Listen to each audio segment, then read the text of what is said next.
Hey Jack, The Worry Monsters by Sally Rippin, illustrated by Stephanie Spartels. Chapter 1. This is Jack. Today Jack is feeling worried. His class has a spelling test next week. Jack is good at maths and art, but terrible at spelling. He can't understand why 2 and 2 are all spelt differently. Spelling makes no sense. Jack has 24 words to remember.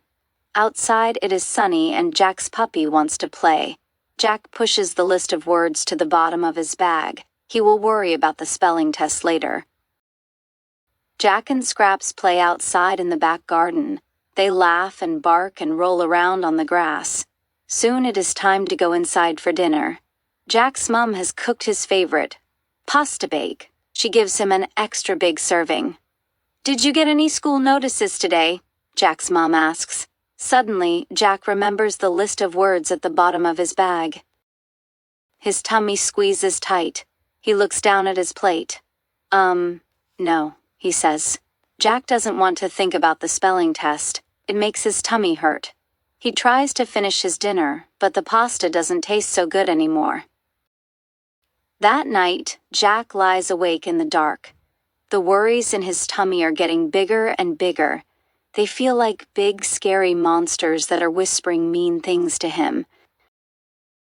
Jack turns on the light. He gets out of bed and goes to his school bag. The list of words is still scrunched up at the bottom, but then Jack sees the comic book he got from the school library. Jack snuggles back into bed with the comic book.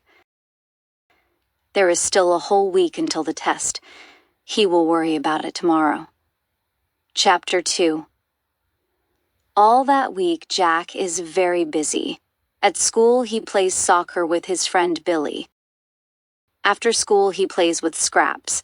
On the weekend, he and Billie build a huge pirate ship from chairs and broomsticks and bedsheets. On Sunday night, Jack packs his bag for school. At the bottom of the bag is a scrunched-up piece of paper. Oh no! The spelling test. Jack has forgotten to practice his words. And the test is tomorrow. Jack feels his tummy shrink with worry. He pulls out the test and looks at it. There are so many tricky words on there. Jack knows he will get them all wrong. He stuffs it back into his bag and crawls into bed. That night, he imagines the worry monsters in his room again. This time, they are even bigger and scarier than before. The next morning, Jack feels sick in his tummy. He doesn't want to go to school. He wants to tell his mom about the test, but he is worried that she will be cross with him. Jack walks to school with Billie and her mom. He is very quiet. Is something wrong? Billie asks. No, says Jack, shaking his head. Are you sure? Says Billie. I'm fine, says Jack crossly. He wishes Billie would stop asking. In class, Jack's tummy ache starts to hurt even more. I don't feel well, Jack says to Billie. Billie puts up her hand. Miss Walton, she says, Jack doesn't feel well. Can I take him to sick bay? Oh dear, Miss Walton says. You do look a little pale, Jack. Billie will take you to sick bay. I'll call your parents. You'll miss the spelling test, but you can do it tomorrow. Jack lies in sick bay waiting to be picked up. Billie waits with him. Can I tell you something? Jack says. Sure, says Billie. What is it? I didn't practice my spelling words, Jack says. I don't know what to tell Mom and Dad. Just tell them the truth, Billie says. Jack lies back. There are patterns on the ceiling that remind him of the worry monsters. He closes his eyes to make them go away. Chapter 3. At home, Jack's dad tucks him into bed.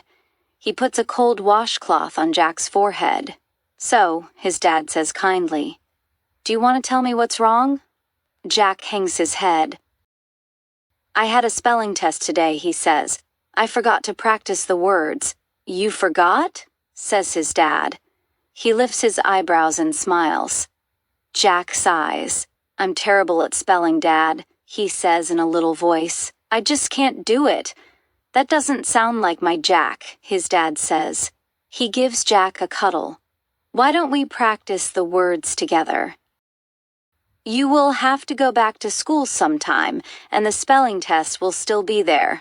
Jack climbs out of bed. He pulls the wrinkled paper from his school bag and hands it to his dad. His dad reads the words. Some of these are tricky, he says, but I have an idea. Come and help me with some cooking. Jack looks surprised. But I thought we were going to practice my spelling, he says. We are, says his dad. Jack follows his dad into the kitchen. Right, says his dad. First course is alphabet soup, then words on bread and biscuits shaped like letters. We are going to practice those words, then eat them up when we get them right. Jack laughs. This sounds like fun. All afternoon, Jack and his dad make words out of biscuits, pasta, and even cut up fruit. When they have eaten all the food, Jack and his dad practice with a pencil and paper. Soon, Jack knows all the words off by heart. He can't wait to do the test tomorrow. That night, Jack lies in bed and waits for the worry monsters to come. When they do, he is ready for them. Go away, he says. I've practiced my words for the spelling test. The worry monsters disappear.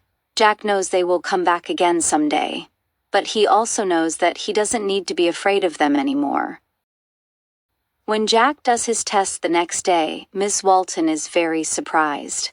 My goodness, Jack, she says, you have improved. Well done. Wow, Billie says when she sees his mark. How did you remember all those words? I'll teach you a trick my dad taught me, Jack grins. But I hope you like alphabet soup.